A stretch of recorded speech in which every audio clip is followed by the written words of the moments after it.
薄いのアホ。プリズムパワーメイクアップカードレディー。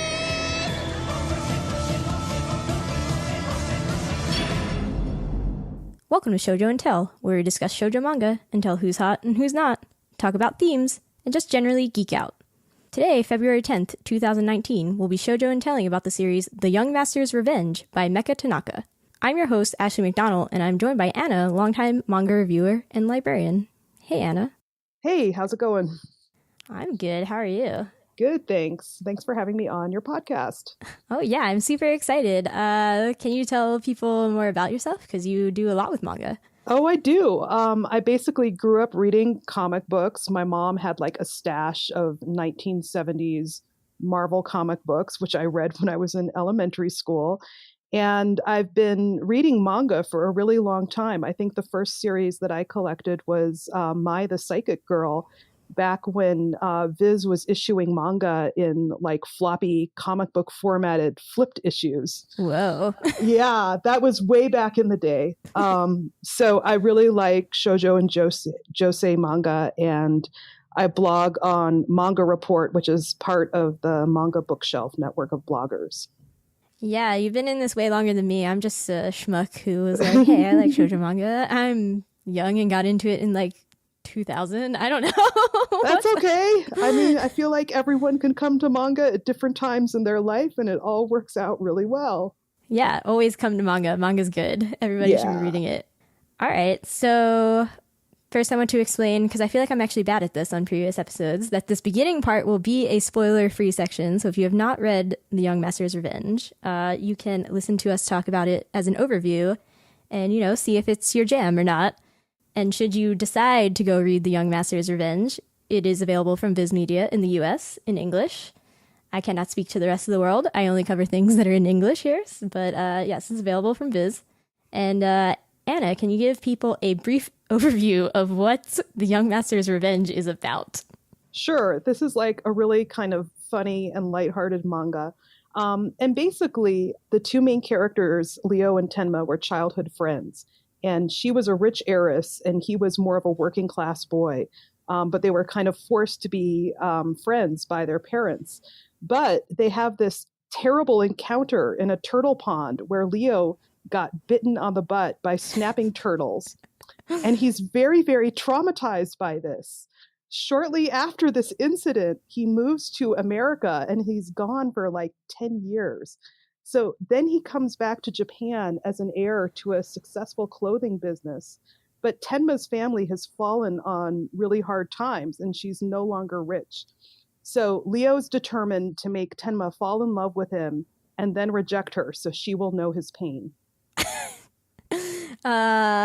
Yeah, can we agree that that's a very silly premise, right? It is ridiculous. There are so many references to butt scars throughout the manga.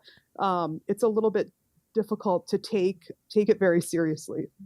Yeah. I mean, once you get to the part where he gets bitten by turtles, you're like, I don't know, I'm here. I'm about this. Sure. Like, why not? Let's go. Right? Yeah.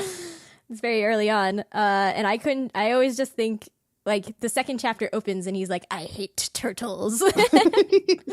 I'm just like, I think of the meme, there's like Zombie Kid meme where he's just like, I like turtles. And I'm like, where's the manga of that? Was there a subtle reference to that in this manga? There should have been. I don't know.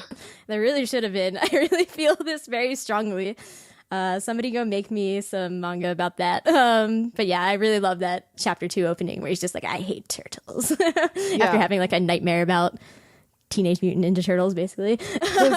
his trauma is definitely played for comedic effect throughout the series.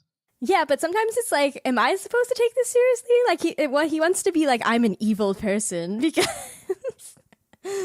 I got bit on the butt by some turtles and I have scars from it, literal scars. Yes, I really loved the opening chapter where he's really built his personality around his eventual revenge. So he's like extremely superficially charming. And when the manga opens, it shows him being incredibly nice and charming to everyone around him. But then like all of his like sort of internal dialogue, it's it's time for me to start my revenge. I've waited so long. I'm going to vanquish the girl who destroyed my pride. And so this interior monologue is running against all of these scenes of him smiling at people and smoothing over social situations and just generally being like a super popular boy. So I love that contrast, and like especially early on in the series, like it really drew me into wanting to read it. Yeah, I just think it's very funny. I'm like, oh, this is a manga about like personality politics versus character politics. Like, yeah. Personality is you just do things when you know you're supposed to do them to make people like you in a manipulative way, and characters like you truly believe in being a good person. And, you know, Leo like slowly transitions from one to the other throughout. It's pretty good. He does. That's one of the nice things about the series, is that you see him slowly becoming like more aware of his own emotions versus like the story he's been telling himself about what he wants to do. Yeah. What would you say is your favorite aspect of the series? Is it this like comedic contrast? Yeah, I guess I really do like that contrast between somebody who sort of starts out where he's very like blatant with his motivations, and then his motivations kind of start to change a little bit. And you can see him kind of still having that interior monologue, but it's more about him convincing himself what he wants to do to execute his revenge plan, even when he is sort of less enthusiastic about it. So there's actually a lot of character growth between all of these jokes about the terror of turtles. So like all the turtle jokes, you know, combined with actual character growth that's really kind of touching. It's kind of like a unique combination, and that's one of the reasons why I really like the series. Yeah, I realized I wasn't clear that the series is actually very short. It is only 4 volumes, and I do feel that it takes a lot of twists and turns in those volumes, and it does rely a lot on you, like, having read shoujo manga before, I feel. Like, you know, you get all the tropes of, like, yes, they go to an amusement park. Yes, there's a student council and they have a weird rivalry, especially from, like, other manga that tackle social class. Like, I thought a lot about Maid-sama throughout this, in terms of like, oh yes, it's the rich kids versus the poor kids, and student councils are the main way that they duke it out, and they all have crushes on the girl and like whatever. It's fine. Yeah. I don't know. I think, yeah, there are like tropes like that where, you know, yeah, there's always going to be like a wacky student council president. Yeah. But you get 2 wacky student council presidents. There are. Yeah.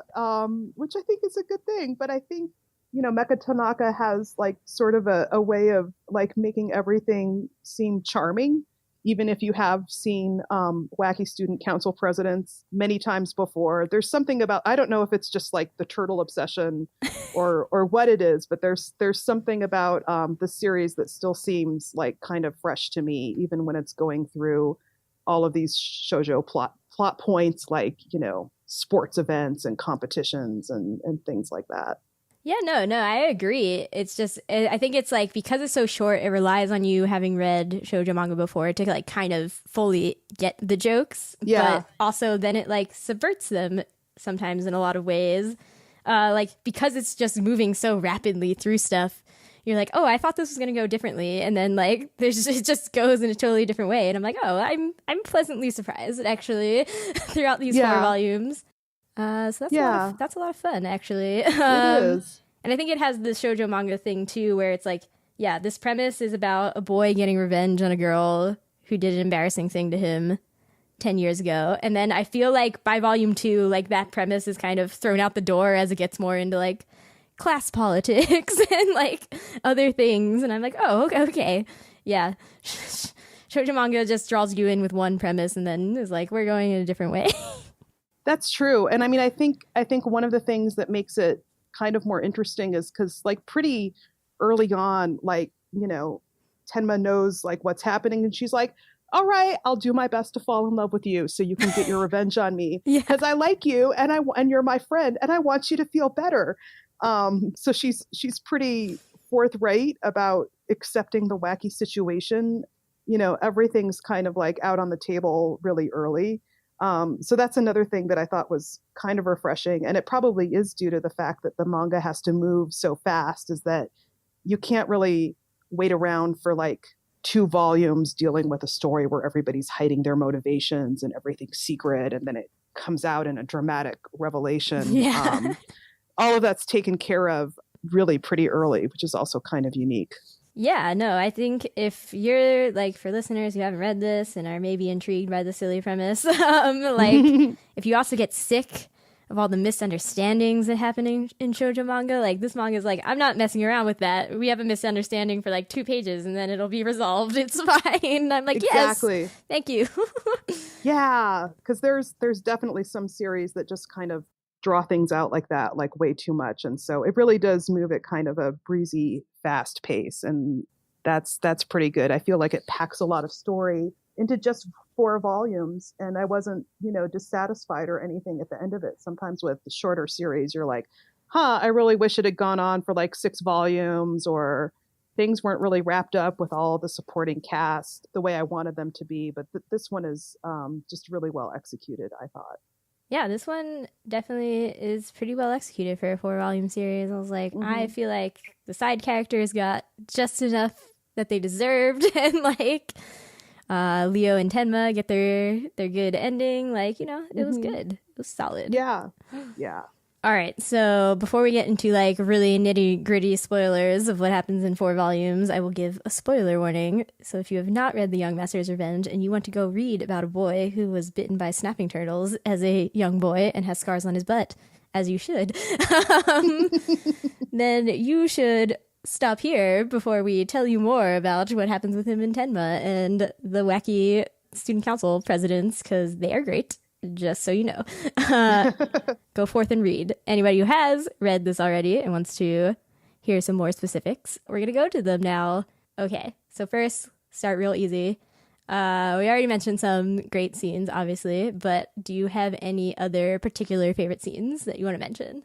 Yeah, I mean, I mentioned the first chapter before, so that's not very spoilery, but it really is like one of my all-time favorite first chapters because it's so charming.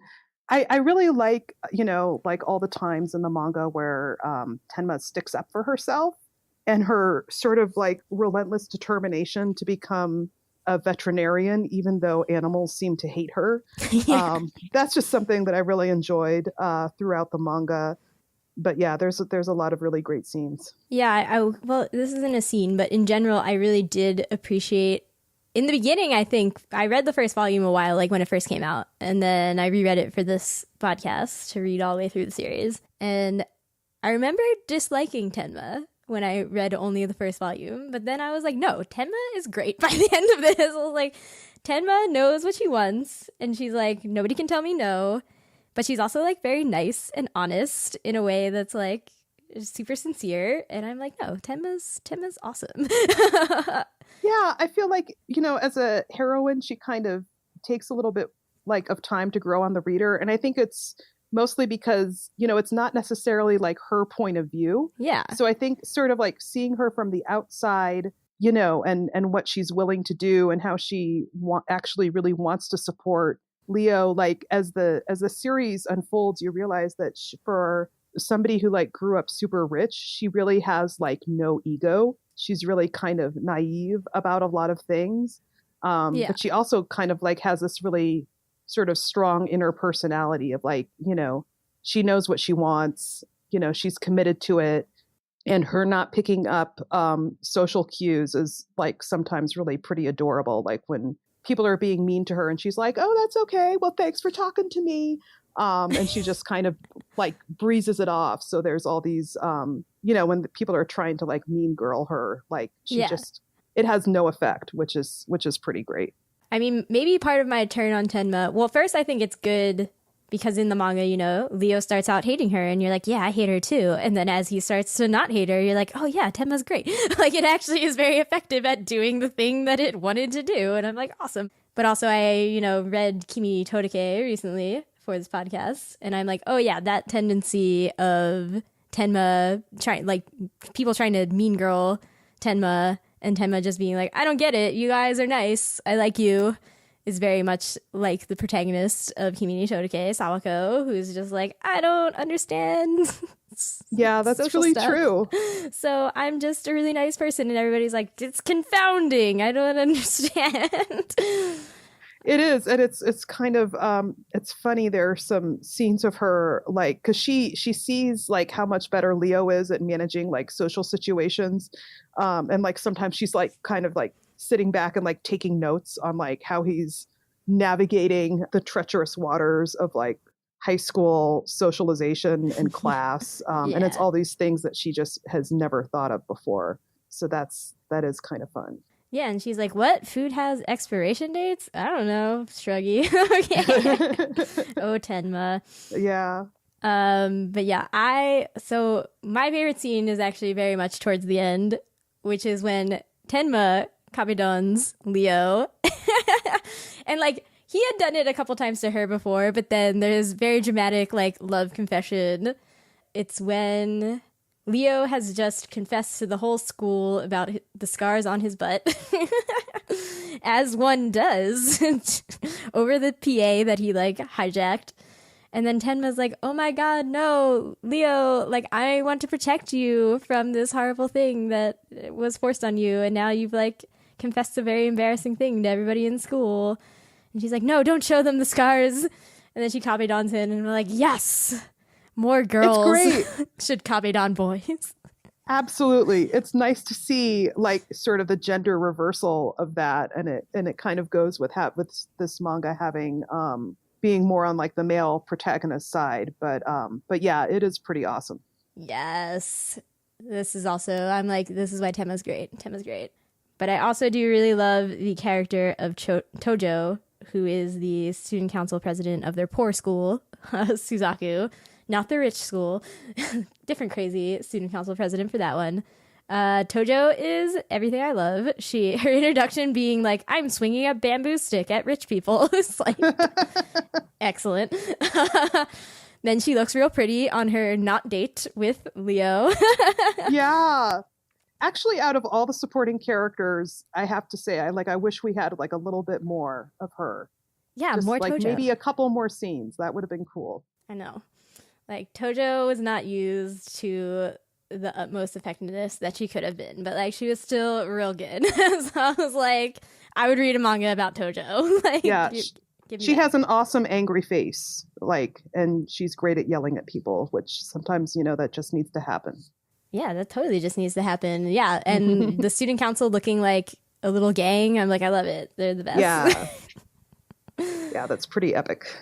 Yeah, and then so we did just mention that this is a shoujo manga from the point of view of a male lead, which I feel like is having a little moment. Yeah, I think you're right with some of the things that have been coming out recently, and I think it really it pulls it off really well, actually. Yeah, I think it does really well too. I mean, the only other ones. So I've read the first volume of Hatsuharu, which is. I mean, that guy tries to be like he's bad too, but he's good. He's fine, probably. Then Wake Up Sleeping Beauty, which I really, really loved. It was really great from the point of view of male protagonist. It was really good. I would agree that this one's pretty good. I really like that it comes around on Tenma. Like, it's like, oh, Tenma, what an annoying girl. Just JK. Not annoying. I couldn't think.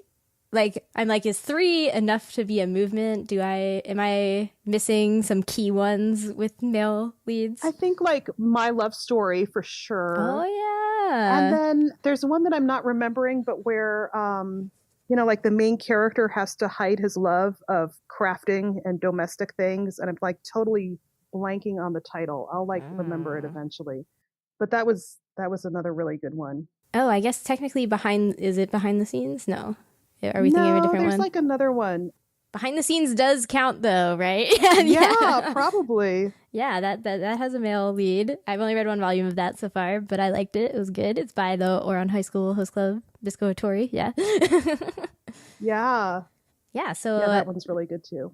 Yeah. So, I don't know. Shoujo with male leads. I'm about it. I'm okay with it. They're doing a good. It's good to mix things up a little bit, and then just having having a little bit of a different perspective on like a love story makes it more interesting. Yeah, we shoujo is great because it's more gender equal and stuff than what Shonen Jump has one series with a female lead, The Promised Neverland. Come on, Shonen Jump, get it together. Shonen titles, step up your game. That's all I'm exactly. Yeah, and then I don't know. Otherwise, about this manga, like I personally just always really love stories that are about social class, just because that feels real to me on a personal level. Like, and just like, I was pleasantly surprised by that. By volume 2, it was like, oh, and now we're gonna move to a poorer school because that makes sense because Tenma's poor now, and she's like, wait, I could go to a school that doesn't cost $1 kajillion. Like, why didn't you tell me that before, Leo? Like, what's up? Yeah, like one thing that I really liked is that she's pretty accepting of her changed circumstances. Like, right? Again, like I think it goes to like her lack of ego. She doesn't really spend a lot of time complaining about how, she doesn't have all of these like nice things or the trappings of being rich anymore. She's just kind of really like forthright and like, okay, well, my mansion's being knocked down. All right, well, what do I do now? Yeah. She's like, I can live in a tent. That's fine. Like, very shoujo female protagonist, orphan way of doing things. Oh, there's another Viz series called Kimono Confessori, which is very much kind of like this, with like a rich girl who's reduced to being a servant, except it's much more centered around food. Have you read that at all? I have not read that. Oh, okay. Actually, I really liked Young Master's Revenge more because it was a little bit less malicious about this social class reversal, which I mean, I think it's just generally just a much cuter, kind of like happier series than that. But I think like not dwelling too much on, oh, you were rich and now you're like super poor, like that's hilarious. It kind of makes like Young Master's Revenge more of like kind of an easy, simple, like escape kind of read. Yeah, and I like how it at least acknowledges that reality, but is like, I'm not going to get caught up in it. And similarly with Leo came from being poor to being super rich, but you never feel that at all. Like, he has a servant, Issei, throughout that he summons at will and like all these things. And, he goes to the rich people school and everybody's like, that's fine initially. But in comparison to, say, Barazono, the student council lead of the rich school Genbu, you just never feel it with Leo. Like, Leo also lacks an ego of a rich person, except in the beginning a little bit when he's purposely trying to be malicious. He's like, I'm the son of the CEO of Taurus. And like, you're wearing all my clothes. He kind of like expresses his richness more like, when he does start going to like a regular public school, he like tries to donate like workout gear to everyone. Yeah. So he tends to leverage his richness a little bit more to hopefully do like nice things for people as opposed to like being a snob. Yeah. And I guess the scene that is a little bit confusing is that like, because he has so much lack of ego in this way, and like, it's harder to be like, oh, he came from nothing, now he has stuff, but he's like, oh, I still have like a poorer person's mentality about a lot of things. And that's why Tenma annoys him in the beginning where he's like, you just don't know anything about anything. Yeah. Baffling. And that's kind of irritating. Like, how do you grow up so sheltered and not know like basic things about how the world works? Yeah, but he's like, how do you not know what a public school is? I didn't think I had to explain it to you.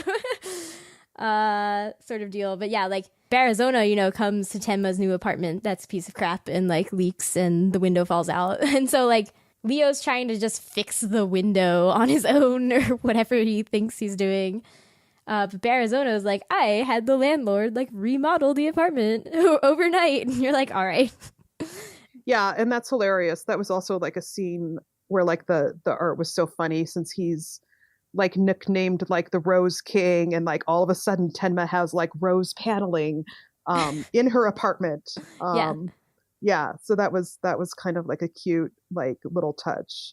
But she's very dense and doesn't get it. Yeah, and is she like living next to a member of the Yakuza? Like that's kind of hinted at. I'm not really sure. Oh yeah, her neighbor is. He's got a lot of tattoos, so I always tend to think that she is living in a super sketchy neighborhood, and she just does not notice it at all. So. I mean, that's one way to survive. I guess so. That's one defense mechanism, I guess. Yeah, I mean, if he has tattoos, this manga definitely relies on the trope of, like, tattoos are very bad in Japan. Yeah. With the rumor that goes around about Leo. Oh, yeah, that's right. Yeah, somebody sees, even though he was trying to hide it, in a scene where the rich kids and the poor kids are hanging out together in a communal bath, apparently somebody sees the scars on his butt, and then they... spread a rumor that he has actually tattoos all over his back and stuff. And they're like, oh my God, he's a member of a gang. Yeah. And I'm like, oh, Japan. I know. Well, one of the things that's, this whole sort of turtle scar butt thing throughout the manga, which is like touching, even though it's hilarious, is that Tenma is so determined to attempt to protect Leo from any further trauma of people like finding out about his secret, is that she will just really go the extra mile to sort of like intervene and try and make things better for him. And that I think is like one of the ways that you see like the reader ends up liking her more as the series develops, because she's so committed to doing her bit for friendship.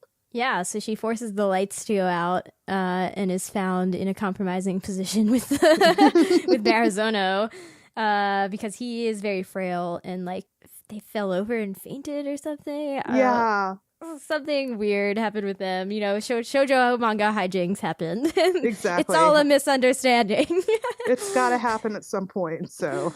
You got to have your misunderstandings. They exist, but then this manga just like immediately resolves them and you're like, that's fine. We didn't drag this out for like 10 volumes. That's nice. Yes. That is what's really nice about this series, for sure. Yeah, and I don't know, just with social class, I was like, I feel like this did a solid, just acknowledging it, being like, it's a thing that exists, you can get over it, just be nice to each other, it's good. And I was like, all right, that's fair. Yeah, and I think like the fact that like Tenma's ultimate goal is like to work as a vet, that kind of cuts across some of the social class stuff, because she really doesn't want sort of like the rich princess life that was originally envisioned for her. So I think in some ways this manga is more like about, like you actually need to like grow up and work hard in your chosen profession, which is like a good message, I think. Yeah, and I think just generally it was still like the right amount of empathetic to the rich kids, being like, oh, they have tons of stuff, but they're never free because now they're like trapped by their own dumb like stereotypes of exactly having to stay at the top and stuff. And I'm like, yeah, that's true. Yeah. So it was good. I mean, I still think overall that I'm like, because it's so brief and everything, I'm like, this is not like my favorite series, but it reminds me a lot of Maid-sama, and I love Maid-sama to death. That's my favorite series. So. Oh, I don't like it at all. You don't like Maid-sama? Oh no, I really love Misaki. Like Misaki is my, Patronus or something. I love Misaki. I can't get over, what was the name of the main protagonist in Maid-sama? He was like too mean. Yeah. Usui? Yeah. He was like too mean. I think like I did read like several volumes. I didn't read that whole series to the end. Oh, it gets wacky by the end. The end is not good. Does it? I don't know. Like I think after like, I think I probably read like 6 or 7 volumes of it, and then I was just like, I can't take it. Like I can't root for this couple, because I just found Usui to be like so unsympathetic. So. But that's okay. Like one of the nice things about shoujo is that there's like manga for everyone. Manga for everyone. And I remembered the manga that I was thinking of earlier that I couldn't remember was Otomen by Aya Kano. Oh, yeah. Yeah, and that's about this guy who loves like knitting and making stuffed animals, and he has to hide his like inner feminine side. So if you are looking for like another series with shoujo series with a male protagonist, that's another one I would hold up there as being really good. Yeah, I just need to start making a list of that and be like, here's a thing. Yeah, I mean, it is a thing for sure. Yeah. Well, I would try to say that you should give Maid-sama another chance, but I don't think that that's like, if you read 6 volumes, it's like, no, like I really tried. I read it when it first came out, because Tokyo Pop was putting it out first, right? Yeah. I read it when Tokyo Pop was putting it out, and then like I tried again when Viz was re-releasing it, and it's just not for me. I think I accept that answer. All right. But I'm still in love with Misaki. That's okay. I mean, I can see why. I mean, she is awesome. I thought that she suffered too much. I just cannot get into it.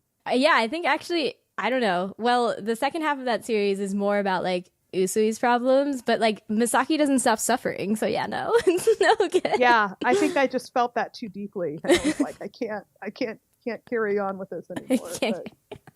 That's fair. What's nicer, honestly, about like, Young Master's Revenge is really short at 4 volumes, so it's much less of a time investment to just get into, and it's nice to have a balance between, I think, like more long running series and like shorter series that are kind of like just done and more self-contained, because I have like too many stacks of like unread series just like sitting around my house, and then I feel guilty for not getting to them. So it's just nice to be able to like read a story and finish it for once. Yeah, no, it's difficult, especially when it's like, oh, this series is still coming out. How long have I been collecting this? Oh, like 5 years? Oh my goodness. Yeah. I'm gonna die before it ends. God. Yeah, I'm so far behind. Yeah, did you have any particular thoughts about the Tanaka's art in particular? Her art's like, I mean, I think you find this a lot with like shoujo mangas, that, her art seems like relatively simple, but she really invests the time on like just facial expressions. So you really kind of get a sense of like what her characters are thinking and how sometimes that contrasts with the dialogue. And I really liked how when Leo's revenge and like the specter of this revenge is sort of manifested as this thorny vine that just sort of like just snakes in around all the panels. So having that darkness conveyed in a way kind of like sets off sort of the more breezy light elements of the manga, or like, cute turtles that are also terrifying. But you have that sort of like emotional aspect of the revenge manifested, in a symbol, which I thought was really effective. Yeah, and then we even get the moment like in the real time of the manga where I guess it's when Barazona has sent Tenma a bunch of roses and she's trying to set them up in her new apartment. And Leo sees her holding one and is like, no, I'm jealous. So he goes over and like hugs her and squeezes her hand, but then there's a thorn in the rose that pricks her, and then he feels bad. And I'm like, oh yeah, it's the actual manifestation of your inner turmoil right here is happening. Exactly. Yeah, it's nice to have those touches of like, the revenge, actually being something serious and like contributing to emotional torment. So I thought that, yeah, like the series, it does sort of initially seem like much more breezy and on the surface, but it does kind of head into more of, people's inner thoughts and feelings. And that's really well done with the art. Yeah. And I would say that even though the premise is very silly, I guess like the only thing that ever made me annoyed was when Tenma was like, what is love, basically? And I was like, Tenma, come on. That's true. I mean, she is naive to a ridiculous degree, but I don't know. I feel like you can't have this kind of like broad comedic premise without characters being also like almost criminally clueless. Yeah, but that's the only thing. But otherwise, like, even when it, the moments where it gives levity to its silly premise, like when Leo confesses to the whole school that he has butt scars, I was like, I feel like somehow this was pulled off correctly. Yeah, like, so yeah. I mean, it is so ridiculous, but then you're like reading it and you do kind of get pulled in. So I think, Tanaka's just really good at like instilling that like suspension of disbelief in the reader where, before you know it, you have read 4 volumes of a manga where like turtle butt scars come up pretty often. And you're like, and that's not weird. And that's not weird. No. That's totally normal. That's a thing that happens. Exactly. It totally makes sense. I like when she was in one of her sidebars, she was like, it was supposed to be on his pecker, but they were like, it's a shoujo manga. You can't do that. I was like, actually, yeah, does have like some pretty good sidebars. Like sometimes, like, the authors, they have like really lame sidebars like, oh, I've started collecting hand lotion, or I'm so tired. Yeah. But she actually has some like kind of cool stories of her life, and her whole thing where she personifies her issues with her copy machine was actually like really funny. So there's just, I don't know, there's like just a good sense of humor throughout the manga. Yeah, that even continues in her sidebars. Yeah, because her sidebars definitely made me be like, oh, this is a person with a decently balanced life, which I feel like I don't normally get, in shoujo manga stuff, where they're like, I played Final Fantasy sometimes. I stayed up until like 3 a.m. I'm like, this is no good. Yeah. You need to go outside. But all of hers are like, I went traveling. I'm like, awesome. Great time. Exactly. I personified my copy machine as if he's like a mean cat brat or something. I'm like, great. Exactly. That's fun. It is fun. Yeah. No, the art was really cute. And like, again, as Leo increasingly thinks that Tenma is cute, like the art went along with it. And I was like, yeah, Tenma is cute. It's true. It's just, damn. Like, all right. I'm into Tenma. All right. That's fine. But yes, I guess the ultimate question is like, how did we feel? They both get to confess their love to each other at different times. And was all the I don't know what love is scenes, was it all worth it were their love confessions good? I liked it. I think that's also like part of the benefit of like having a shorter series is like, I didn't feel like what's going to happen at the beginning of the series, like in the first chapter. Right? You're like, You can't fake love somebody and then not have it turn into real love. That's how this always works. That's how it goes. Exactly. But like with this kind of, with this 4-volume length, you're not waiting around forever for it to happen. So I thought like the pacing was really good. And like all the, oh, I'm getting my revenge. Oh, I'm not getting my revenge. Okay, I'll let you get my revenge. Like all of that kind of stuff, it wasn't too drawn out. So I felt like pacing wise with the story and plot, it worked really well. Yeah, I actually like loved how many like mental hoops they have to jump through to make their misunderstandings. Like they're pretty funny because it's just so mentally confounding. Like Tenma is like, oh my god, now Leo has like confessed that he has butt scars, but only I can see them, and like I'm like jealous, and I have to run to comment on him so that he doesn't show anybody, and I'm just like, what is happening right now?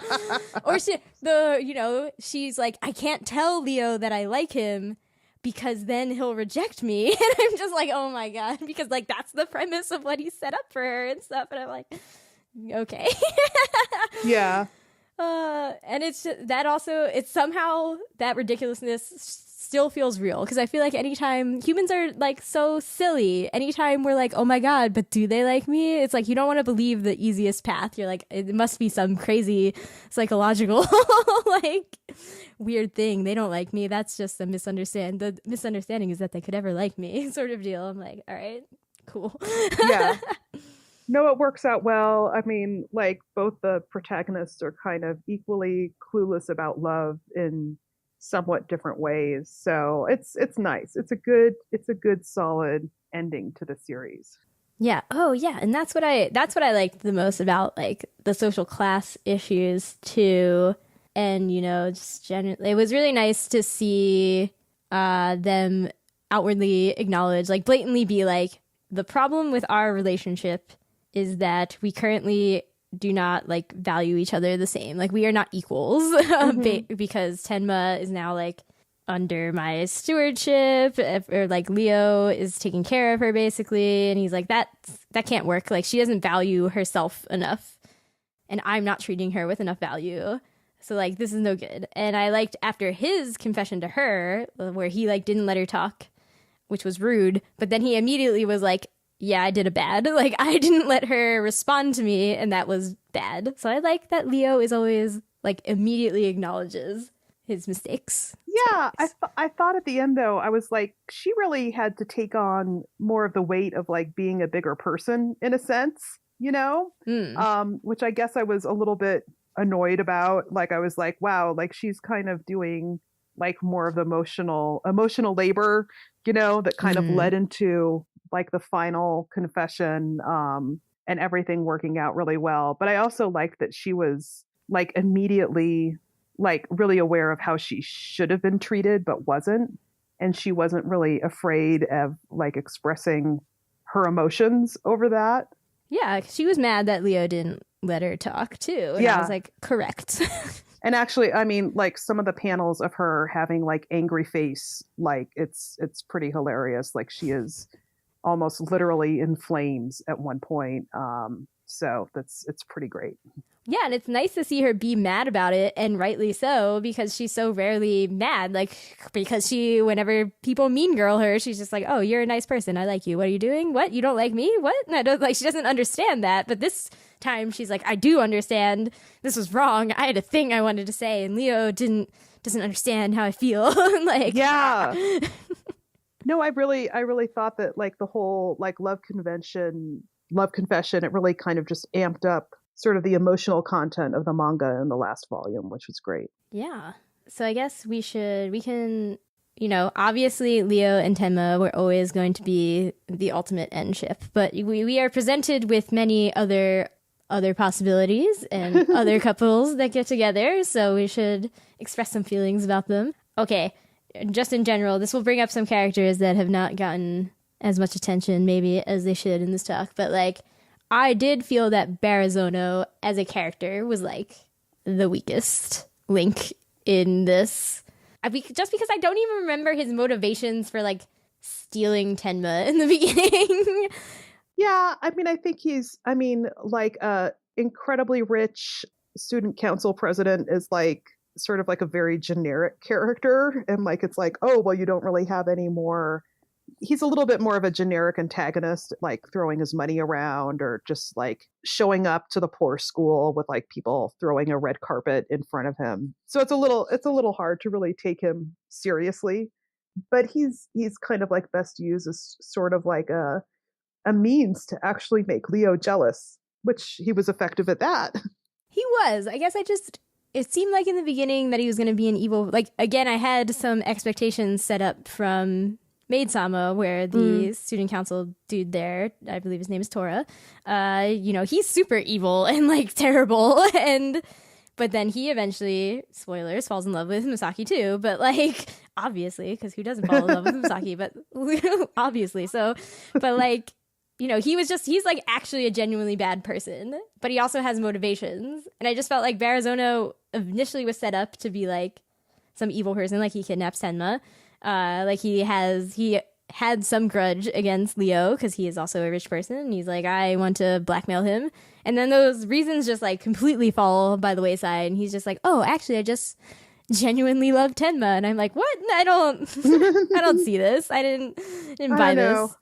I think he's kind of like rich and bored and just trying to find something to focus on to entertain himself, even if that's like random romance with girls who are not that into him. I don't know. But you can't really take him too seriously. I was so glad at the end though that he actually got his own little side romance though. Yeah, do you support Tojo and Barazono? I totally do. Nice. I thought that was cute. I mean, I saw it coming. I was like, all right, obviously the student council president's got to get together. Yeah. But I thought that was excellent because I thought that she would really, you know, call him out when he's being like an idiot. So really he could not end up with like a better person because he's often an idiot. Yeah. I think the amusement park scene that they had, like, again, it's just like, you know, a whirlwind of things happen, but always like that one scene, you're like, all right, I buy it. So like they have an amusement after their date has gone bad, like Tojo's fake date basically with Leo, following Barazono's real date with Tenma. Yeah. They have the scene where, you know, like Tojo's like, no, you're like sad, we were having a moment, and then like he calls her at some point to be like, I was blatantly rejected by Tenma, and she like runs to him being like, you have nobody to talk to because you're a rich person and y'all don't share your feelings, so like I'm here, talk to me. I'm like, oh, that's cute. Yeah, no, that was cute. I like that part. Yeah, so I can buy it, but obviously I liked the one moment where like Tenma hugs Tojo, and Tojo's like, I'm kind of like into, like, she's embarrassed, and she's like, I'm like into this. I'm like, I could dig it. But no, so Tenma and Barazono was always a no. I was like, y'all have no chemistry. Barazono, why are you trying? Stop trying. Well, a person we haven't mentioned so far is Gamada, who was initially supposed to be Tenma's fiance. There was supposed to be a marriage meeting between them that Leo foils. But then Gamada becomes a spy for Leo, and also he's just more creepy, though. Yeah. I mean, Gamada's just kind of creepy and kind of like lurking in the corner and wanting to collect pictures of Tenma, which I'm like, that kind of stalkery behavior you cannot support. He's Tenma otaku to a fault. Yeah.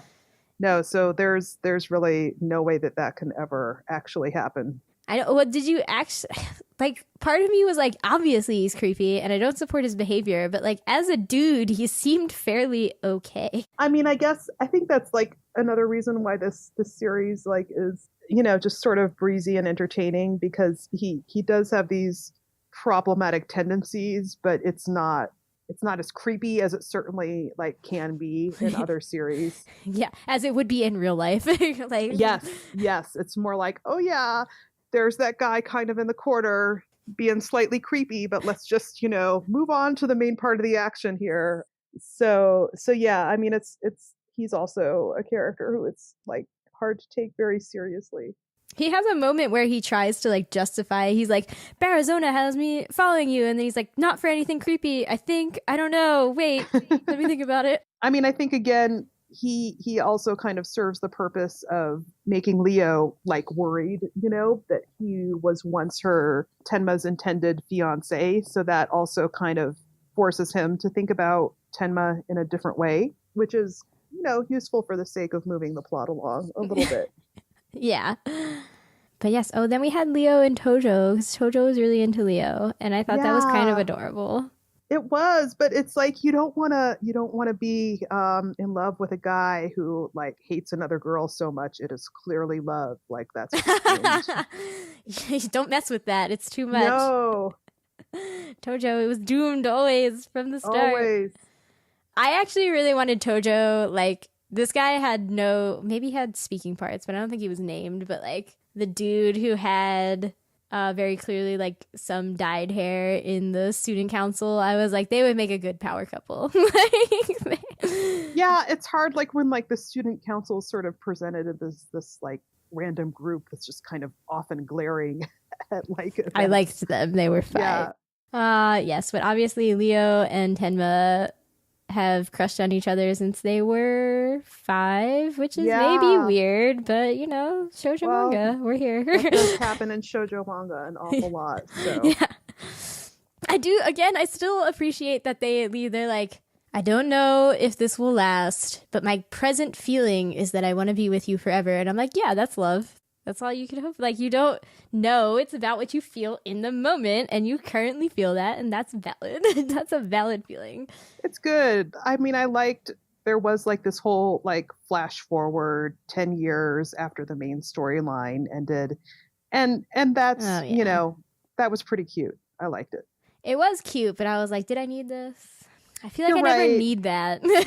You never need it. I don't know. I kind of like it anyway. It's like you get an ending, and then you get like an extra ending. Although it easily could have ended like, you know, that one chapter earlier without that. Yeah, totally. I could have easily done that. But yeah, that's also where you get clear Tojo and Barazono things too. So like, yeah, I'm fine with it. It was fine. Yeah, it was a nice bonus. Yeah. Unnecessary, but fine. Yeah, did you have any other final thoughts about this short and sweet series? Oh, just overall, I liked it. I was actually like really surprised as I was reading like the fourth volume, like how emotionally compelling it was, considering that it is like a more comedic series. So it was really just kind of a nice, short, refreshing manga to read. Like if you're kind of slogging through like a multi-volume series, like I'd really recommend this as like kind of like a nice break, or if you've been reading stuff with like too much tragedy or whatever. Like it's just like a fun series to read. Yeah, if you've been trying to read along with this podcast and I've made you now slog through Fruits Basket and Kimi ni Todoke recently and you just want a break, here it is. I'm here for you. Like, I'm always here for you. This is silly, but I also really love that because Leo grew up in America, I feel like that wasn't emphasized. There were moments where that was emphasized to a degree that I appreciated, but then the best is obviously when he's like, doesn't know about Genbu, Suzaku, and the Four Gods and stuff. Oh, yeah. That was hilarious. Yeah. And then he's like, wait, we go to a school where the mascot is portrayed as a turtle? We cannot do that. Need to get out. I was like, oh. That was awesome. I love that. That was like some cute in jokes with him kind of not getting this sort of essential piece of culture. That was a nice touch. I know. I was like, this is the proper way to use. I lived in America for 10 years and I don't know stuff. And he was so traumatized when he found out that his school mascot was the turtle. That was pretty great. Yeah. He also had to transfer immediately to Suzaku. So there we go. That's this manga, y'all. It's great. Thanks for listening to Shojo Tell. Comments, questions, concerns? Need a gush about your OTP? Email shoujoandtell@gmail.com or leave a comment on shoujoandtell.com/youngmastersrevenge. We're at Shojo Tell on Twitter, Instagram, and Tumblr. Anna, where can people find you and your work on the internets? You can find me on the Manga Report blog, the Manga Bookshelf blog, and I'm on Twitter as TangoNat. Yeah, I assume that you tweet a lot about manga. I do. Yeah, so, if you want all the hot takes on the manga, go follow Anna. And if you've been enjoying the podcast, please leave a review in iTunes or Stitcher. This will help the podcast reach more hearts, or at least ears. Thanks again for listening. I'm actually not sure what the next episode will be because I am still recovering from moving across the country. Yay me! Okay. It's either probably going to be my love story or everyone's getting married. Don't take me at my word, though. There's lots of possibilities. We've only covered, 25 series. So much more shoujo manga to go, y'all. We'll get there. Stay tuned to find out what it is next time. Until then, bye.